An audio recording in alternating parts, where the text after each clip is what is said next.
kehancuran yang tak terhindarkan. Seiring waktu, kesuksesan si pengkhianat mulai runtuh. Kekayaannya lenyap dalam pengeluaran sia-sia, mitra-mitranya meninggalkannya. Sang pedagang mengingat kata-kata sang guru. Apa yang diperoleh dengan penipuan tidak bisa bertahan lama. Setiap tindakan memiliki konsekuensi, dan siklus karma selalu berakhir. Beberapa poin penting lainnya dari cerita ini. Beratnya penyesalan. Sang pedagang melihat si pengkhianat tidak hanya kehilangan kekayaannya, tetapi juga dilanda penyesalan. Ia mencari pelarian dalam hal-hal yang sia-sia, tidak mampu menemukan kedamaian, pencarian akan pengampunan. Suatu hari, orang yang telah mengkhianatinya datang kepada sang pedagang dengan air mata di mata, mengakui kesalahannya dan meminta maaf. Sang pedagang, setelah memahami pelajaran dari sang guru, tidak lagi menyimpan dendam. Hukuman sejati tidak datang dariku, katanya, tetapi dari tindakanmu sendiri. Kelahiran kembali melalui kebijaksanaan. Seiring waktu, sang pedagang membangun kembali hidupnya, tetapi dengan kebijaksanaan baru. Ia belajar bahwa keadilan alam semesta tak terhindarkan. Ia melangkah maju tidak dengan kebencian, tetapi dengan pemahaman. Sang guru benar. Tidak ada tindakan yang lolos dari hukum karma. Kepercayaan, sekali rusak, tidak dapat sepenuhnya dipulihkan. Sang pedagang menyadari bahwa si pengkhianat tidak lagi dikelilingi oleh teman-teman, tetapi oleh orang-orang yang mengamati dengan keraguan dan hati-hati. Beratnya beban yang tak terlihat. Seiring waktu, sang pedagang memperhatikan aspek lain. Si pengkhianat tampak membawa beban tak terlihat. Meskipun ia tersenyum di depan umum, pundaknya tegang, posturnya berat, seolah rantai tak terlihat menariknya ke bawah. Rantai terberat adalah yang dibentuk di hati seseorang, kata sang guru.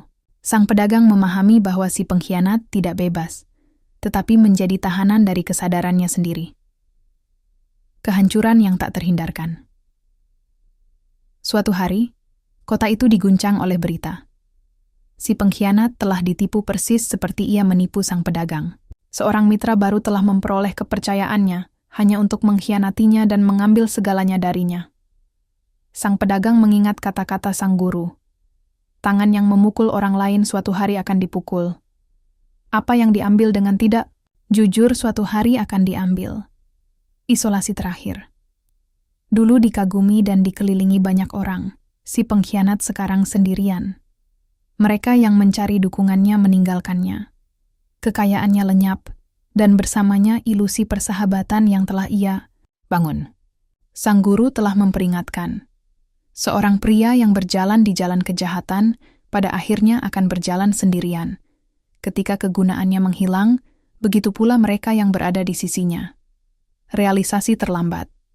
Suatu hari, saat berjalan di gang yang tenang, sang pedagang melihat si pengkhianat duduk sendirian. Wajahnya berkerut, matanya kosong. Ia memandang dunia bukan sebagai tempat penaklukan, tetapi sebagai sesuatu yang telah hilang tanpa harapan. Sang guru pernah berkata, "Tanda terakhir adalah yang paling pahit, realisasi atas apa yang telah hilang, tetapi seringkali datang terlalu terlambat." Sang pedagang memahami bahwa si pengkhianat akhirnya melihat kebenaran. Dia telah memperoleh banyak, tetapi pada akhirnya kehilangan segala sesuatu yang benar-benar penting. Jalan kebijaksanaan. Sang pedagang tidak merasa benci atau senang atas penderitaan orang yang telah menyakitinya. Dengan pengertian, ia tahu bahwa hukum sebab dan akibat tak terhindarkan. Benih yang ditanam harus suatu hari dipanen. Mereka yang menyakiti orang lain menghadapi balasan mereka bukan oleh tangan mereka yang terluka, tetapi di bawah beban tindakan mereka sendiri. Sang pedagang, yang sekarang lebih bijaksana, memilih jalur yang berbeda. Ia membangun kembali hidupnya tidak dengan kemarahan, tetapi dengan pemahaman. Ia tidak mencari balas dendam, karena ia telah melihat dengan matanya sendiri bahwa tidak ada kebutuhan untuk itu. Mereka yang menyakiti orang lain tidak lolos dari nasib mereka.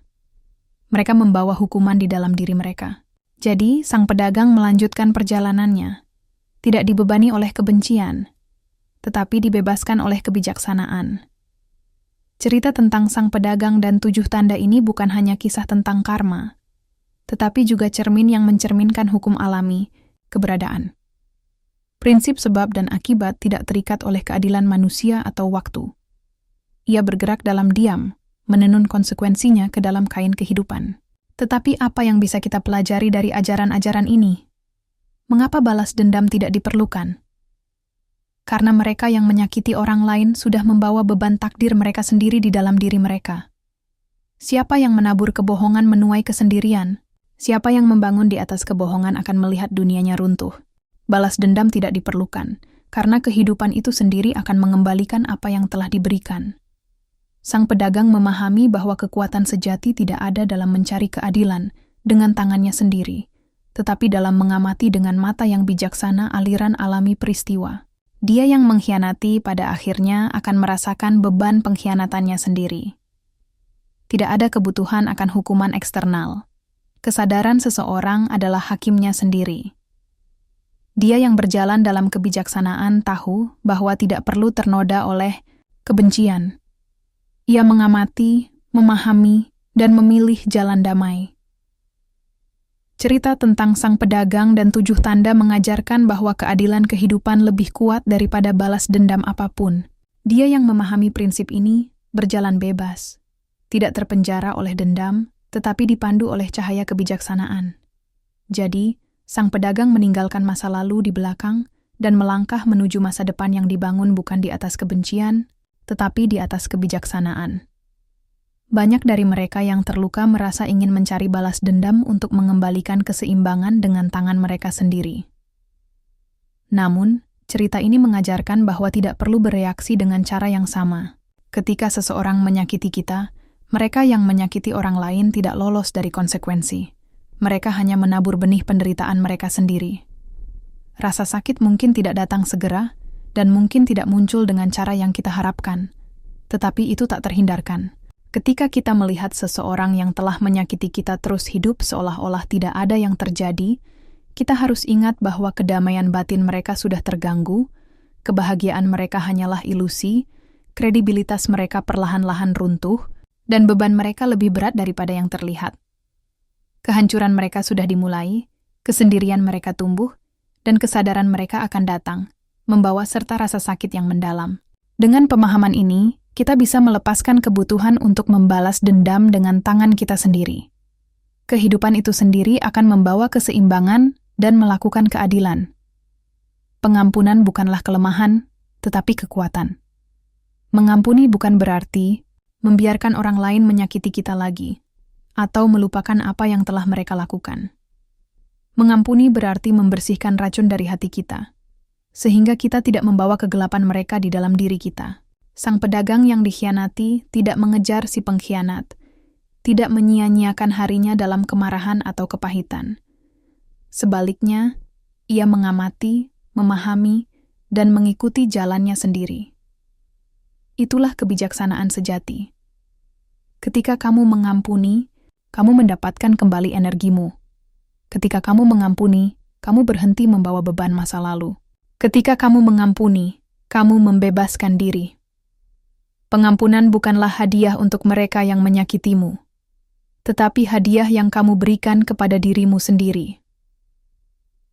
Ilusi kesuksesan yang dibangun di atas kerugian orang lain. Ada orang yang naik dalam hidup melalui ketidakjujuran, mereka yang mendapatkan kekuasaan dengan mengkhianati kepercayaan orang lain, mereka yang membangun kekayaan di atas penderitaan orang lain. Tetapi kesuksesan mereka rapuh seperti istana pasir, siap disapu oleh gelombang pertama karma.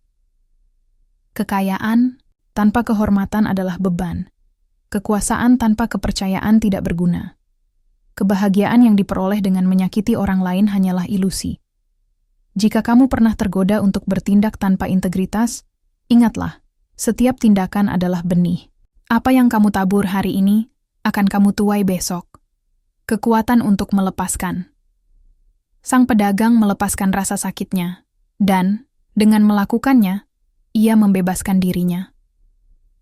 Melepaskan bukan berarti menerima kekalahan, tetapi mengakui bahwa beberapa pertempuran tidak dilawan dengan kekuatan, tetapi dengan kebijaksanaan.